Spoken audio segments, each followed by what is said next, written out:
Fahameravatsika tsery avindray atratsy ty alakamisy maraina fa 20 volana febroary ity misaotra an'Andriamanitra isika fa mbola afaka mandray any zao ten'Andriamanitra izao indray mity maraina ity. Lohanderantsika mofinaina io dia vavakitsika. Andriamanitra rainay tsara indrindra mbola vempisaoranao izay noho ny amin'ny tombotaona tombonandro omenao anay. Andray ny teninao izay amin'ity maraina ity dia metezinao hiasa omponay hamelomelona ny foamam-pananay ary ihany koa hanavaonay mandrakariva. Tonoana sy angatany aminaran'i Jesosy. Amen. Lohateny mofinainantsika androany dia manao hoe mahasambatra ny fankatoavana. Nalaina amin'ny Salamo voalohany, toko voalohany andiny faharoa. Manao hoe sambatra ny olona izay tsy mandeha amin'ny fisainany ratsy fanahy. Fa ny lalan'i Jehovah ny sitrany, eny ny lalàny no saintsainy andro manalina. Amen. Zava-dehibe indrindra ny ankatoavan'ny olona rehetra ao amin'ny fanjakan'Andriamanitra ny lalàn'i Jehovah mba hampiorenana tsara ny voninahiny tsy manam-petra.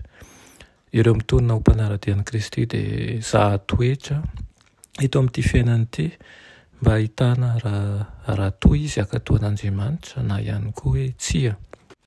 Mahasambatra ny fankatoavana ary antoka ny valisoan'ny fiainana mandrakizay.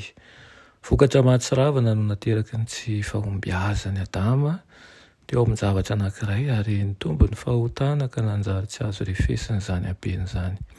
Ao anatin'ny fikomiana sy ny fiamorana nefa eo anivon'ireo tsy mahatoky sy tsy mety mibebaka ary mafiatoka dia mijery an'ireo izay tia azy sy mitandrina ny didin'Andriamanitra ary milaza hoe tiako izay tia ahy ary ataoko mandova harena maro.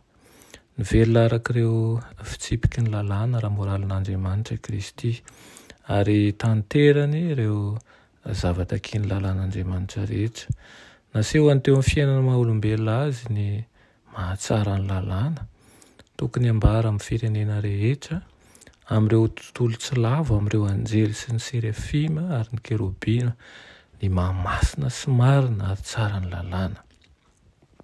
Naseho teo amin'ny toetran'i Kristy ireo fitsipiky ny lalàn'Andriamanitra ary izay miara-miasa amin'ny Kristy ka tonga piray amin'ny fomban'Andriamanitra dia ampiseho ny toetran'Andriamanitra. I Kristy ao am-po no hitondra ny momba n'izany olona izany manontolo ho amin'ny fankatoavana ny fahamarinana, ifanaraka amin'ny fisainan'Andriamanitra sy ny sitrapony ary ny toetrany ny tena mpanaradia marina ny Kristy.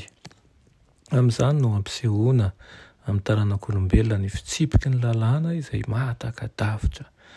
Nambaran'ny Satana fa tsy mahalala n'inon'inona momba ny fandavan-tena sy ny famindram-po ary ny fitiavan'Andriamanitra. Lazainy fa enjana ho izy, masika, tsy mba mamindra fo. Tsy mba nanandrana ny fitiavan'Andriamanitra izay mamela heloka i Satana noho izy tsy nanantanteraka fibebahana marina. Diso ny fanehoana ny toetran'Andriamanitra fa volombelona mandainga izy, mpiapangan'i Kristy ary mpiapangan'ireo rehetra izay manaisotra ny ziorany ka miverina ho amin'ny fahatokiana amin'ilay Andriamanitra ny lanitra.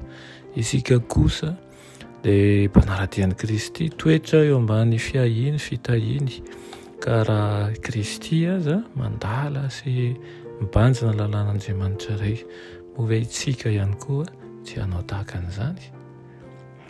Afaky-tsika anay tsara indrindra an-danitra mbola misaotra anao izay ny amin'izany teninao izany, mangataka aminao Tompo ny ampitoetra ao anatinay ny fitiavana ny fitsipika ao satria fantatray fa izany dia mitondra ho anay amin'ny fanaovana ny tsara.